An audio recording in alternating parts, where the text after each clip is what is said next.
नमस्कार दोस्तों, मेरा नाम है सुबोध और बैंकिंग विद्या चैनल पे आपका स्वागत है। दोस्तों, आज हम लोग सीआईबी का एक बहुत ही इम्पोर्टेंट चैप्टर जो मॉड्यूल डी में है बैलेंस शीट मैनेजमेंट, उसका बैलेंस शीट मैनेजमेंट का जो पहला चैप्टर है components of asset and liability in banks management sheet and there management, ये चैप्टर हम लोग पढ़ेंगे और इसके बारे में जानेंगे। बाद में आप डिस्क्रिप्शन में इस चैप्टर से रिलेटेड मल्टीपल चॉइस क्वेश्चंस भी पाएंगे जिस पे आप प्रैक्टिस कर सकते हैं और इस चैप्टर को दोहरा सकते हैं। तो दोस्तों, चलिए स्टार्ट करते हैं आज का balance sheet management. Friends, balance sheet basically है क्या चीज़? बैलेंस शीट एक स्टेटमेंट है किसका? तो एसेट और लायबिलिटी का, किसी भी कंपनी का। इसके हमारे केस में हम लोग चूंकि बैंकर्स हैं तो हम लोग बैंक को लेंगे, तो बैंक भी चूंकि एक कंपनी है तो हम लोग यहाँ पर एक बैंक का एग्जांपल लेंगे। तो बैंक का जो एसेट और लायबिलिटी का स्टेटमेंट है किसी भी पर्टिकुलर डे पे, तो उसको हम लोग उसका बैलेंस शीट, उस डेट का बैलेंस शीट कहेंगे उसको हम लोग। तो जनरली क्या होगा बैलेंस शीट आपका डेफिनेशन? तो balance sheet is a statement of asset and liability of the company on a particular day. तो asset and liability, that means क्या हो गया? एसेट एंड लायबिलिटी क्या हो गया? बैंक के दो बैंक बैलेंस शीट के दो मेजर हेड्स हो गए। तो asset and liability balance sheet के दो मेजर हेड्स हो गए। कमिंग फर्दर दोस्तों, ये जो एसेट और लायबिलिटी है, मैनेजिंग दिस टू हेड्स, जो बैंक का बैंक बैलेंस शीट का जो जो जो दो मेजर हेड्स हैं, एसेट्स एंड लायबिलिटी, इनका जो इनको एफिशिएंटली मैनेज करना बहुत ही ज़रूरी है, क्योंकि इससे ही बैंक का सस्टेन्ड और इम्प्रेसिव ग्रोथ इसके ऊपर डिपेंड करता है। तो कोई भी फाइनेंशियल इंस्टीट्यूट हो या बैंक्स हो, ये कोई भी संस्था हो, इसका जो मुख्य मेन बेस होता है उसका बैलेंस शीट होता है। आप भी जब किसी कंपनी में पैसा लगाते हैं, किसी कंपनी में इन्वेस्टमेंट करते हैं, तो मुख्यतः क्या देखते हैं? उसका बिजनेस देखते हैं, उसका बैलेंस शीट देखते हैं कि उसका बैलेंस शीट कितना स्ट्रांग है। तो फ्रेंड्स, आगे बढ़ते हैं हम लोग। बैलेंस शीट का जो दो मुख्य कंपोनेंट है वो तो आपको हमने बता दिया कि वो है आपका एक आप जनरली एक एसेट और एक लायबिलिटी। तो एसेट साइड में, लायबिलिटी साइड में क्या क्या आता है? तो लायबिलिटी में अब लायबिलिटी और एसेट बैलेंस शीट के दो कंपोनेंट हो गए। अब लायबिलिटीज में क्या क्या आते हैं? तो जैसे कैपिटल हो गए आपके, capital, reserves, deposits, borrowings, other liabilities, ये सब आपके बैलेंस शीट के लायबिलिटी साइड में आते हैं। जो कैपिटल, जैसे कैपिटल हो गया, तो कैपिटल क्या है? तो it represents the banks own capital. हाँ, और फिर एसेट साइड में क्या हो गया? कैश एंड बैंक बैलेंस हो गया आपका, बैलेंस विद बैंक्स हो गया, मनी एट कॉल हो गया, इन्वेस्टमेंट्स हो गया, बैंक जो इन्वेस्टमेंट करती है वो आपका एसेट लायबिलिटी, उसका एसेट साइड में आएगा। जो एडवांसेस, जो बैंक एडवांस देती है, जो लोन देती है, वो एक मेजर सोर्स है, मेन सोर्स है, वो मेन एस्पेक्ट है वो बैंक के एसेट्स का। उसके बाद बैंक का जो फिक्स्ड एसेट्स होते हैं वो बैंक के एसेट साइड में आते हैं। फिर अदर एसेट्स होते हैं, वो हम लोग बाद में देखेंगे क्या क्या होता है। तो बेसिकली हम लोग क्या है, लायबिलिटी को हम लोग कैसे डिस्क्राइब कर सकते हैं? तो liability is an obligation that must eventually be paid. That means liability क्या है? आप जिम्मेदारी किसको बोलते हैं? जैसे आपकी कोई जिम्मेदारी है तो उसको आपको पे करना है, उस जिम्मेदारी को निभाना है। दैट मीन्स लायबिलिटी जो है वो बैंक का एक ऑब्लिगेशन है। जैसे बैंक डिपॉजिट लेता है कस्टमर से, तो वो क्या है? बैंक के लिए लायबिलिटी है, वो बैंक का ऑब्लिगेशन है कि बैंक को जब वो कस्टमर मांगेगा तो हमको लौटाना पड़ेगा उसको। तो liability is an obligation that must eventually be paid. और एसेट क्या है? तो asset is anything that can be sold for value, या asset is anything that earns income for that company, तो उसको हम लोग एसेट कहेंगे। क्लियर दोस्तों? चलिए आगे बढ़ते हैं हम लोग। अब अगर हम लोग हियरार्की में जाएंगे कि लायबिलिटी का हियरार्की क्या है, तो बेसिकली हम लोग जैसे आपको बताया कि बोरोइंग एंड अदर लायबिलिटी हो गया, डिपॉजिट हो गया, कैपिटल रिजर्व हो गया, ये सब आपका अदर लायबिलिटीज हो गए। ये सब आपके सारे क्या हो गए? ये सारे आपके बैंक के लायबिलिटीज हो गए। तो इसमें अगर हियरार्की इसका करें हम, तो इसको अगर एक आर्किटेक्चर वे में हियरार्की, एक इसका हियरार्की बनाए, तो हम लोग जैसे बोरोइंग्स एंड अदर लायबिलिटी पाएंगे। तो इसमें जो हम लोग बोरोइंग्स क्या है? तो रिफाइनेंस फ्रॉम आरबीआई से जो हम लोग लोन लेते हैं, वो हमारा लायबिलिटी है। नाबार्ड से, एग्जिम बैंक से जो बिल्स पेबल है, प्रोविजंस है, ये सब लायबिलिटीज में आते हैं। क्योंकि ये सब, जैसे आरबीआई से हमने लोन लिया तो हमको चुकता करना है, दैट मीन्स वो मेरा लायबिलिटी हो गया। उसके बाद डिपॉजिट में आते हैं। तो डिपॉजिट क्या है कि ये बैंक का primary and material for banking है, प्राइमरी रॉ मटेरियल है बैंक का। तो बैंक जो बेसिकली फंक्शन करता है, बैंक का मेन फंक्शन क्या है कि पैसे लेना, लोगों से पैसे कलेक्ट करना और उसको डिप्लॉय करना, लोन देना, ताकि उससे इंटरेस्ट इनकम हो। डिपॉजिट पे बैंक लोन पे करती है और इंटरेस्ट जो एडवांसेस है जो लोन देती है उसे बैंक इंटरेस्ट अर्न करती है। तो दैट मीन्स बैंक का जो प्राइमरी रॉ मटेरियल जिसको हम बोल सकते हैं वो क्या है, तो डिपॉजिट है, ये मेन सोर्स है। तो इसमें डिपॉजिट में भी बहुत तरह का डिपॉजिट होता है। डिमांड डिपॉजिट हो गया, जैसे करंट अकाउंट में पैसा वो आज रखा है, सुबह शाम को भी, दोपहर को भी ले सकता है, शाम को भी ले जा सकता है, या रात को भी नेट बैंकिंग थ्रू निकाल सकता है। और कुछ होता है लॉन्ग टर्म डिपॉजिट होते हैं, जैसे फिक्स डिपॉजिट हो गए, रिकरिंग डिपॉजिट हो गए, सब टर्म डिपॉजिट हो गए, एक महीना 1 साल के लिए किया था, जनरली 1 साल के लिए किया था। मैक्सिमम वो 1 साल के लिए कॉन्ट्रैक्ट होता है कि वो 1 साल के लिए रखेगा, उसको बीच में तोड़ता है उसमें पेनल्टी लगता है, वो उसको तोड़ सकता है। तो ये हो गया। उसके बाद कैपिटल एंड रिजर्व्स आता है लायबिलिटी साइड में, जो मेन और सबसे बेस जो होता है वो कैपिटल एंड रिजर्व होता है। दैट मीन्स कैपिटल क्या है, जो भी पैसा जो ऑनर होता है उसका, जैसे कि अगर गवर्नमेंट सेक्टर बैंक है तो इसका ऑनर कौन है दोस्तों, तो इसका ऑनर गवर्नमेंट है, उसका शेयर 50% से ज़्यादा 51% है, मोर देन 50% है तो वो कैपिटल वो कौन है उसका मालिक, तो माई बाप कौन है उसका, तो गवर्नमेंट है। तो गवर्नमेंट जो पैसा लगाती है या जो ऑनर जो पैसा लगाती है वो कैपिटल में आता है। अब रिजर्व्स में क्या आता है कि कुछ जो पैसे हम लोग स्टेट्यूटरी रिजर्व रखते हैं, जैसे सीआरआर मेंटेन करना होता है हम लोगों का, या जो हम लोग प्रॉफिट एंड लॉस में जो हम लोग का क्रेडिट बैलेंस होता है वो क्या होता है, हमारे रिजर्व्स के तौर पर रहता है। तो ये भी हमारे लाइबिलिटीज़ ही हैं। ये क्यों लाइबिलिटीज़ हैं दोस्तों, क्या जो हमारे क्रेडिट बैलेंस प्रॉफिट जो हमने अर्न किया, वो प्रॉफिट हमारा लाइबिलिटी क्यों है, प्रॉफिट तो हमारा एसेट होना चाहिए, वो लाइबिलिटी क्यों है। तो इस पर सोचिए थोड़ा, इस पर बताइए क्यों होता है ये एसेट, ये क्यों है। तो इस पर क्यों है ये, क्योंकि वो जो प्रॉफिट होता है वो तो हमको ऑनर को लौटाना होता है ना, उस कंपनी को, उसको ऑनर को लौटाना है, शेयर होल्डर्स को लौटाना है, दैट मीन्स वो लाइबिलिटी है उसका। तो इसी तरह दोस्तों अब आगे बढ़ते हैं। दैट मीन्स क्या है, कैपिटल क्या है, तो capital serves as a cushion. तो मेनली क्या है, कैपिटल को अगर हम लोग मेनली देखेंगे तो capital serves as a cushion for depositors and creditors to fall back on in case of losses. कोई भी बैंक को अगर कोई मेजर लॉस, कोई लॉस हो गया तो वो कुशन का काम करता है, वो एक बैंक को सहूलियत देता है। अब हम एसेट साइड में आ जाते हैं। तो एसेट क्या होता है, तो एसेट क्या है, डिप्लॉय। हम एसेट से क्या करते हैं, इंटरेस्ट अर्न करते हैं। इंटरेस्ट अर्न करने के लिए इसको डिप्लॉय करना पड़ता है, तो वो एसेट को हम विभिन्न तरीकों से डिप्लॉय करते हैं। जैसे हमारे पास जो भी एसेट है उसको हम लोग मेनली कैश एंड उसका कुछ पोर्शन कैश और बैंक बैलेंस के रूप में रहता है, या बैलेंस विद आरबीआई के पास, आरबीआई हो गया। तो इसमें क्या होता है, रिटर्न हमको कम मिलता है बट इसमें सेफ्टी ज़्यादा रहता है। फिर दूसरा आ गया, दूसरा हो गया आपका मनी एट कॉल और शॉर्ट नोटिस। जैसे कुछ लोन्स हो गए हैं जो कि शॉर्ट नोटिस पे दिया जाता है।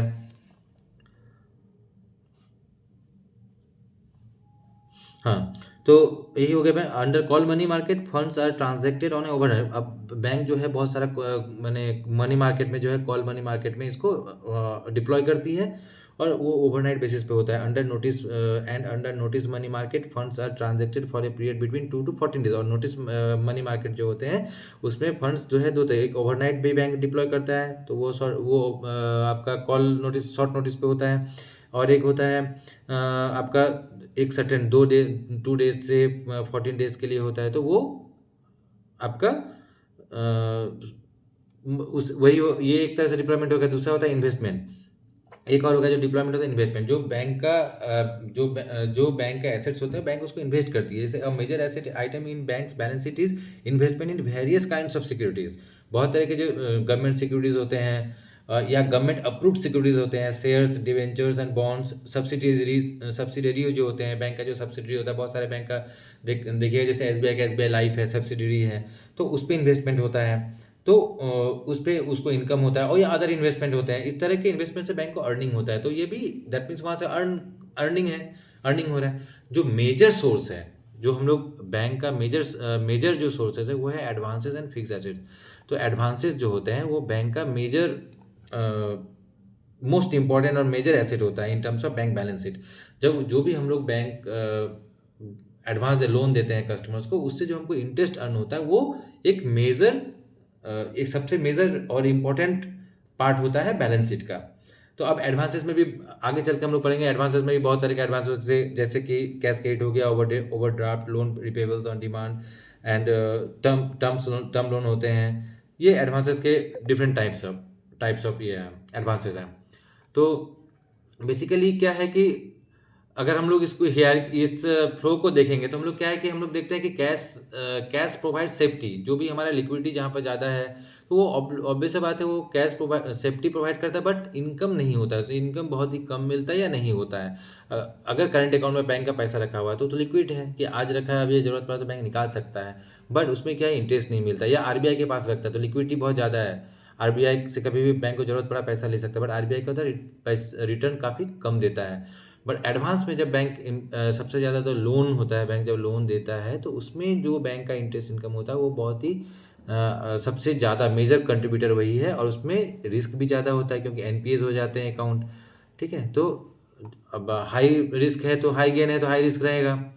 ठीक है, तो फिर दोस्तों वही कुछ बुलेट पॉइंट्स है कि एसेट क्या है, तो anything that can be sold for value, जिसको हम लोग बेच सकते हैं, जो किसी वैल्यू के लिए बेच सकते हैं वो एसेट है। लिक्विडिटी क्या है, तो the ability to quickly convert an asset into cash, कोई भी एसेट को, जैसे आपके पास गोल्ड है सपोज, अभी आपको जरूरत पड़ गई, आप मार्केट में गए गोल्ड बेचे, आपको कैश मिल गया, तो ये हाईली लिक्विड है। एफडी है आपके पास, एफडी है, आपको जरूरत पड़ा भी ऑनलाइन ही तोड़ सकते हैं, तो ये हाईली लिक्विड है। उसी तरह रिटर्न्स, तो सेम है द इनकम और profit generated from an investment, इसको हम लोग रिटर्न्स कहते हैं। जो भी प्रॉफिट और जनरेट होता है इन्वेस्टमेंट से उसको हम लोग रिटर्न के रूप में जानते हैं। तो दोस्तों ये आपका प्रॉफिट जो एडवांसेस का, विभिन्न तरह का एडवांसेस है, उसको हम लोग बहुत तरीके से डिवाइड कर सकते हैं, जैसे by time and nature, time के आधार पर। जैसे अगर कैश क्रेडिट है, ओवरड्राफ्ट है, ऑन डिमांड है, ये कि हमने आप कैश क्रेडिट क्या होता है, ऑन डिमांड होता है कि हमने आपको दिया है 12 महीने के लिए पहले दिया है, बट अगर बैंक कभी चाहे तो उसको कॉल बैक भी कर सकते हैं, रिकॉल भी कर सकती है। टर्म लोन्स होते हैं वो फॉर ए स्पेसिफिक शेड्यूल के लिए होते हैं, फॉर ए स्पेसिफिक पीरियड के लिए होते हैं, जैसे किसी को 4 साल के लिए दिया गया है, 5 साल के लिए दिया गया है, 3 साल के लिए दिया गया है, तो वो एक स्पेसिफिक पीरियड के लिए होते हैं। उसी तरह बिल्स और बिल्स परचेज डिस्काउंटेड, ये एक कैटेगरी हो गया। फिर लोन कैटेगरी में आता है आपका inland bill, foreign bills, side bills, usance bills, ये सब हो गया लोन की कैटेगरी। फिर सिक्योरिटी टाइप के आधार पर, सिक्योरिटी के आधार पर जैसे कि टेंजिबल एसेट्स से हम लोग सिक्योर करते हैं, वो सिक्योर्ड लोन हो गया आपका। Covered by guarantee, government guarantee से, डीआईजीसी गारंटी, डीआईसीजी गारंटी, ईसीजीसी गारंटी, ये सब गारंटी, ये गारंटी कवर्ड लोन हो गया। फिर कुछ लोन सिक्योरिटी के आधार पर अनसिक्योर्ड लोन भी होते हैं, बहुत सारे लोन होते हैं जो अनसिक्योर्ड से पर्सनल लोन लेते हैं, तो जनरली ये अनसिक्योर्ड लोन होते हैं, इसका कोई भी इसमें एसेट बैक्ड नहीं होते हैं। ठीक है, ये आपका अनसिक्योर्ड लोन हो, टाइप ऑफ सिक्योरिटी बेस पे, मैंने सिक्योरिटी के आधार पे ये लोन का टाइप है।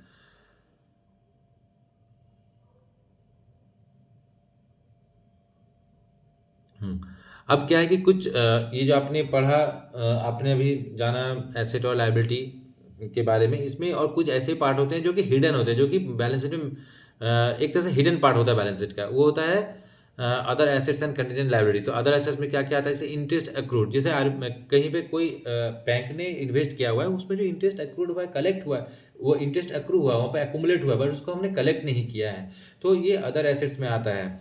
फिर टैक्स, एडवांस टैक्स जो हम लोग पे करते हैं, ये आपका अदर एसेट में काउंट होगा। स्टेशनरी स्टाम्प्स जो यूज़ होता है, ये सब सारे जो है आपका अदर एसेट्स का पार्ट होता है। उसी तरह कंटीजेंट लायबिलिटी होता है, जो बैलेंस शीट का डायरेक्ट पार्ट नहीं होता है, जो बैलेंस शीट में मेंशन नहीं किया जाता है। उसमें जैसे लेटर ऑफ क्रेडिट होता है, बैंक गारंटीज होता है, फॉरवर्ड एक्सचेंज बोर्ड्स होते हैं, तो क्लेम्स अगेंस्ट बैंक है कोई, जो नॉट एक्नॉलेज डेब्ट्स होते हैं, ये सब कंटीजेंट लायबिलिटीज होते हैं। But liabilities obligation that might happen, मैंने अभी वो लायबिलिटी नहीं है बट वो लायबिलिटी में कन्वर्ट हो सकता है। जैसे बैंक गारंटी, बैंक ने किसी के बिहाफ पे गारंटी दिया हुआ है, तो ये क्या है कि अभी लायबिलिटी नहीं है। कब तक लायबिलिटी नहीं है, जब तक सामने वाला बंदा जो है वो डिफॉल्ट नहीं कर जाता। डिफॉल्ट जब कर जाएगा तो वो बैंक के लिए, वो बैंक गारंटी जो है उसका लायबिलिटी बन जाएगा, तो उसको पे करना पड़ेगा बैंक को, तो इसलिए इसको कंटीजेंट लायबिलिटी में लाया जाता है। अब बैलेंस शीट हम लोग समझ गए। बैलेंस शीट के बाद हम लोग आते हैं, इसका बैलेंस शीट का जो सेकंड पार्ट होता है वो है the profit and loss account. तो प्रॉफिट एंड लॉस अकाउंट में जैसे हम लोग ये जान रहे हैं कि हम लोग जो बैलेंस शीट होता है, ये कंपनी का फॉर्म ए, जो बैंकिंग रेगुलेशन एक्ट जो है उसके तहत जो फॉर्म ए है, शेड्यूल 3 का जो फॉर्म ए है उसके तहत बैलेंस शीट बनता है। और बैलेंस शीट जो हर 3 महीने में, जो बैलेंस शीट बनता है उसको 3 महीने के अंदर में उसको आरबीआई को रेफर किया जाता है। बैंक जो भी बैलेंस शीट बनाती है, जिस पीरियड के लिए बनाती है, जिस क्वार्टर के लिए बनाई, उसको वो बैलेंस शीट बनने के बाद विदिन 3 मंथ उसको आरबीआई के पास रेफर करना होता है फॉर स्क्रूटनी और अदर वर्क्स के लिए रेफर करना होता है। उसी तरह बैलेंस शीट के बाद जो हम लोग का जो other component bank balance sheet का वो है आपका bank's profit and loss account. ये क्या है कि is drawn from schedule B as per form B of schedule 3 of banking regulation act. ये प्रॉफिट एंड लॉस अकाउंट होता है, ये किस रेगुलेशन से बनता है? तो शेड्यूल 3, किस शेड्यूल के अंदर? Schedule 3 of banking regulation act 1949। ठीक है, इसके दो मेजर कंपोनेंट्स क्या है? प्रॉफिट एंड लॉस अकाउंट का जो दो मेजर कंपोनेंट है वो है इनकम और एक्सपेंडिचर। ठीक है, इनकम एंड एक्सपेंडिचर। तो ये हम आपका इनकम और इसका जो एक्सपेंडिचर, ये दो मेजर ही है।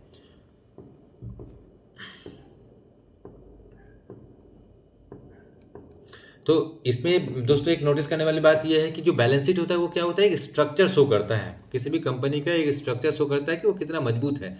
वहीं पे प्रॉफिट एंड लॉस स्टेटमेंट जो है वो क्या शो करता है? तो परफॉर्मेंस शो करता है, वो अभी कैसे परफॉर्म कर रहा है, कितना अच्छा परफॉर्म कर रहा है ओवर टाइम, किसी पीरियड में वो कितना अच्छा परफॉर्म कर रहा है, वो प्रॉफिट एंड लॉस अकाउंट जो है वो शो करता है। ये प्रॉफिट एंड लॉस अकाउंट के records of banks income and expenditure over a specific period. तो प्रॉफिट एंड लॉस अकाउंट जो आपने आपको बताया वो क्या करता है? तो ये रिकॉर्ड करता है क्या? तो बैंक्स का इनकम और एक्सपेंडिचर को over a specific period of time. तो इस ये हो गया आपका प्रॉफिट एंड लॉस अकाउंट। तो typically prepared as per form B of schedule 3 of the banking regulation act 1949। ये दोस्तों ये सवाल पूछा जा सकता है कि ये जो प्रॉफिट एंड लॉस अकाउंट है ये किस शेड्यूल के तहत बनाया जाता है, किस फॉर्म बी की शेड्यूल के तहत, किस एक्ट के तहत बनाया जाता है। तो इसको थोड़ा ध्यान रखिएगा, ये आपका form B of schedule 3 of banking regulation act के तहत ये बनाया जाता है।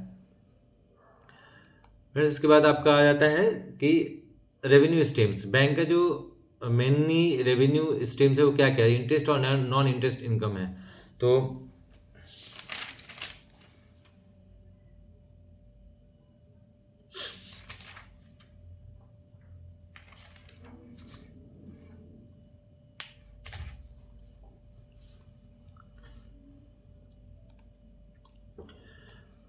हाँ दोस्तों, कोर बिजनेस बैंक का क्या है? तो interest discount on advances bills, income from investment, interest on balance sheets, spreads are essentially generated hair.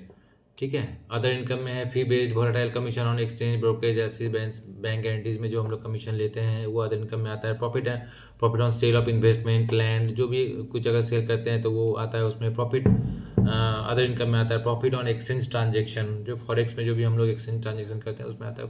Miscellaneous आता है, जो हमारे गोडाउंस वगैरह हैं वहाँ से कुछ रेंट वगैरह आ गया तो वो मिसलेनियस अदर इनकम में आ जाता है। तो इन्वेस्टमेंट इनकम क्या है? Major revenue source of bank, ये इंटरेस्ट इनकम जो होता है वो major revenue source of bank है। Thriving on this income as spreads are essentially generated out of it.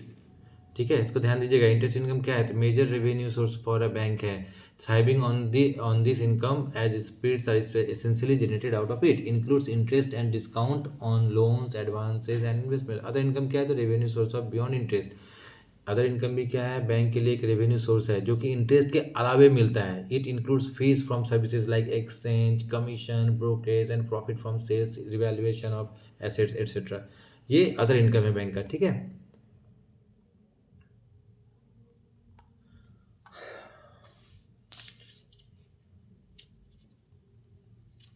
अब अदर पार्ट है दोस्तों कि expenditure.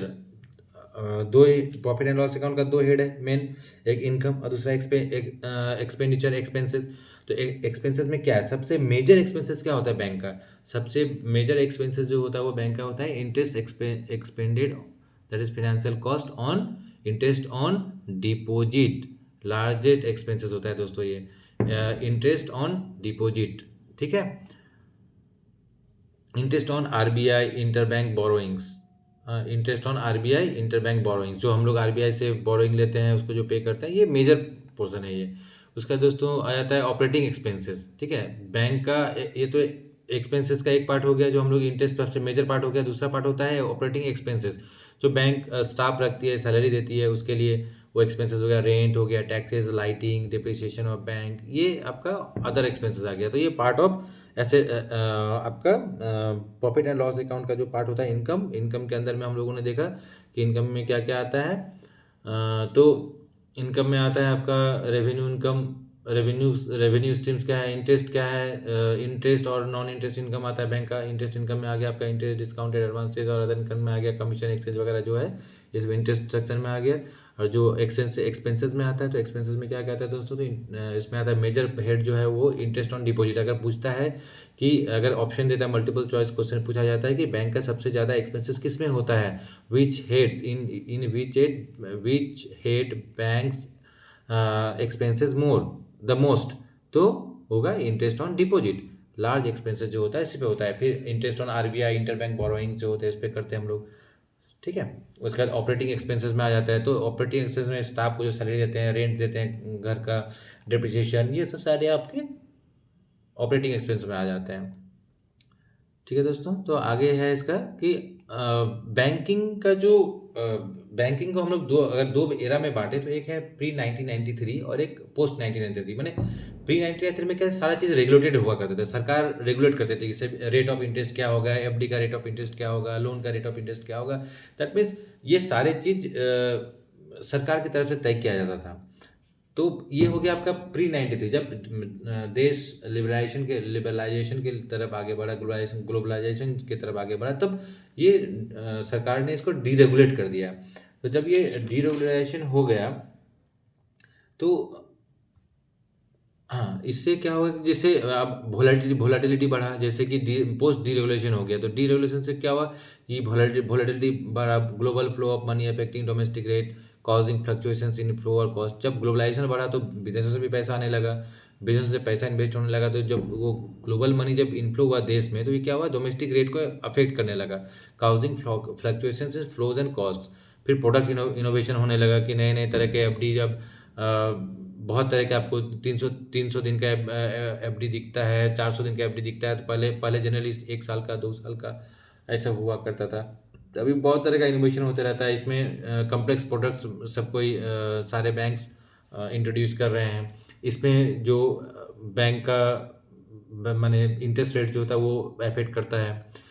Regulatory environment, since stricter capital adequacy norms, अभी जो सरकार का एडिक्वेसी नॉर्म्स हो गया, कैपिटल एडिक्वेसी नॉर्म्स है वो काफ़ी स्ट्रिक्ट है। And guidance requiring compliance including ALM. उसके बाद management recognition, need to link asset side with liability side. तो जो बैंक का एसेट साइड है वो लाइबिलिटी साइड से मैच करना चाहिए, यही ना। Need link to asset side with liability side, managing net interest margin and liquidity. तो दोस्तों इसका है कि banking is now a different game all together. The shift from regulated environment necessitates active ALM to manage risk and profitability in volatile market. जो market इतना volatile हो गया, तो इसमें जो एसेट और लाइबिलिटी का मैनेजमेंट ये बहुत ही ज़्यादा नेसेसरी हो गया बैंक के सर्वाइवल के लिए। बैंक को अगर सर्वाइव करना है, बैंक को अपने एसेट के रिस्क को मिटिगेट करते हुए इनकम करना है, तो ये और अपने एसेट और लाइबिलिटी के बीच में मैचिंग रखना है, तो बैंक का ये पोर्शन बहुत ही वाइटल हो जाता है बैंक के लिए, ठीक है दोस्तों। Here ALM comes into action. Okay, let's move further. Okay दोस्तों, अब asset liability management the control system. अब क्या है कि देखिए, अब बैंक को प्रॉफिटेबिलिटी भी कमाना है और लिक्विडिटी भी रखना है, दोनों चीज़ों की ज़रूरत है। तो इसमें बैलेंस बनाने के लिए ही एसेट लाइबिलिटी मैनेजमेंट जो है वो ज़रूरी है। तो एसेट लाइबिलिटी मैनेजमेंट क्या है, तो ALM is the act of planning, acquiring and directing the flow of funds. ALM क्या है, ALM is the act of planning, acquiring and directing the flow of funds to generate stable income, stable earnings while taking calculated risk. Okay, ये सब volume, mix, maturity, rate sensitivity, ये सब चीज़ को manage करते हुए bank को अपना asset liability manage करना पड़ता है। इस सारी चीज़ों को ध्यान में रखते हुए इसमें कुछ की पॉइंट्स हैं, जैसे प्रॉफिटेबिलिटी क्या है, तो the ability of the bank to generate stable earnings through the difference between interest income and interest है। जो इंटरेस्ट इनकम और इंटरेस्ट एक्सपेंसेस से इन दोनों के जो डिफरेंस है वो प्रॉफिटेबिलिटी है, ठीक है। Liquidity, the bank's capacity to meet the short term financial obligation. कोई भी शॉर्ट टर्म ऑब्लिगेशन कुछ भी आ जाता है तो उसको मीट करने के लिए बैंक कैपेबल है या नहीं है, हाँ, विदाउट इनकरिंग एनी लॉसेज। तो वो बैंक के लिक्विडिटी को मैनेज करने के ऊपर बहुत हद तक डिपेंड करता है। ठीक है, अब कोर चैलेंज क्या है, जो एएलएम जो है उसका कोर चैलेंज क्या है, तो मैच्योरिटी मिसमैच। तो लायबिलिटी, जैसे आपका किसी बैंक का मान लिया जाए कि किसी बैंक का लायबिलिटी, जिसका जो 30% लायबिलिटी वो 6 महीने में मैच्योर कर रहा है, बट एसेट जो जो उन्होंने लोन दिया है वो उसका 10% ही वो 6 महीने में वापस आ पा रहा है। डिपॉजिट जो बैंक में एफडी रखा गया था उसका 30% अमाउंट जो है, टोटल एफडी का टोटल जो डिपॉजिट है उसका 30% अमाउंट 6 महीने में बैंक को लौटाना है कस्टमर्स को, बट कस्टमर को जो लोन दिया है वो 6 महीने में मात्र 10%, उतना पैसे का मात्र 10% ही वापस आ रहा है। तो यहाँ पर क्या हो जा रहा है, लिक्विडिटी गैप हो जा रहा है। तो अब बैंक कहाँ से लौटाएगा पैसा, जो पैसा मार्केट में लगा है वो पैसा अगर वापस ना आ पाए उस पीरियड में, उस ड्यूरेशन में, तो लौटा नहीं पाएगा। तो यहाँ पर क्या होता है, वो liquidity gap, liquidity crisis create हो जाता है। इसी को मैनेज करने का काम होता है एसेट लायबिलिटी मैनेजमेंट में। क्या बोल रहा है यहाँ पर, if liabilities matures faster than assets the bank can not meet it obligation. इसको ध्यान देना है, ठीक है, कि इफ लायबिलिटी मैच्योर्स, अगर लायबिलिटी जो है वो फास्टर देन एसेट से ज़्यादा तेजी से अगर वो मैच्योर करता है लायबिलिटी, तो bank can not meet obligation. ALM ensures the maturity profiles are matched to its maximum extent. ठीक है, एएलएम क्या करता है, ALM ensures the maturity profiles are matched to its maximum extent. For example, if 30% liabilities mature within 6 months but only 10% asset mature in the same period, the bank faces as a significant liquidity risk हो जाएगा bank के लिए ना। की point क्या है दोस्तों, maturity mismatch, the condition where maturity और profile of banks assets does not align with the bank that is liabilities, leading to potential liquidity and interest rate risk।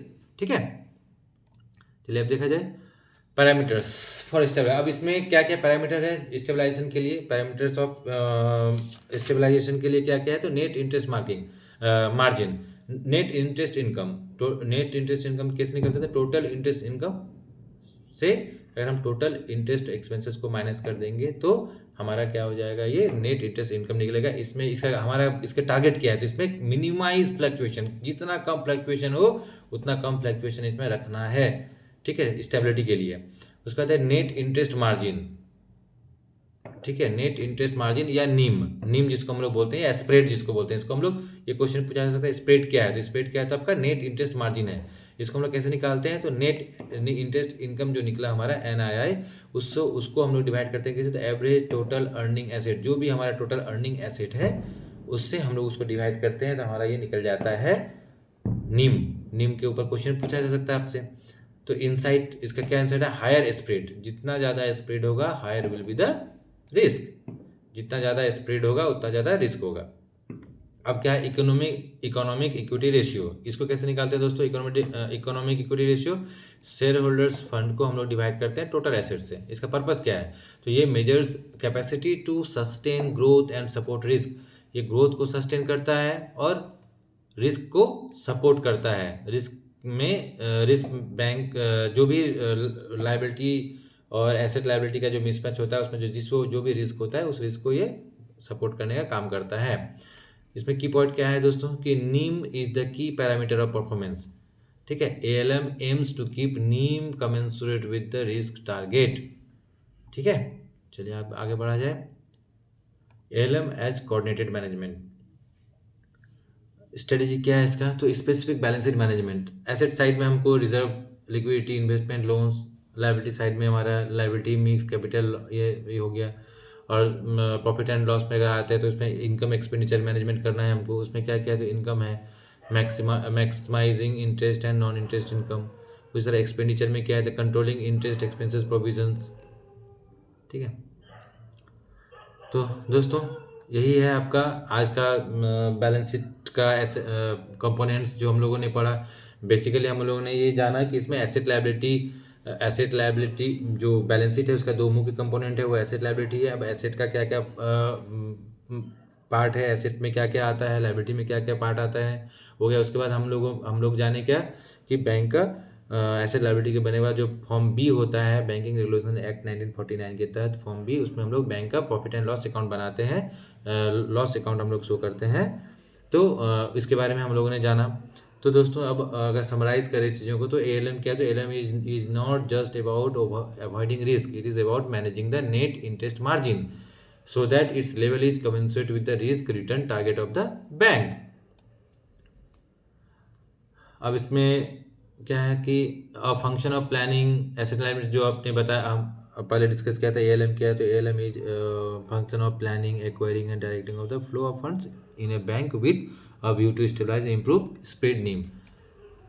Okay दोस्तों, तो ये रहा आज आपका कैसा लगा क्लास, जरूर कैसा लगा आपको ये कह के, आपका ये चैप्टर कैसा रहा जरूर बताइए, कमेंट करिए, शेयर करिए वीडियो को ताकि ज़्यादा से ज़्यादा बैंकर्स तक ये पहुंच सके।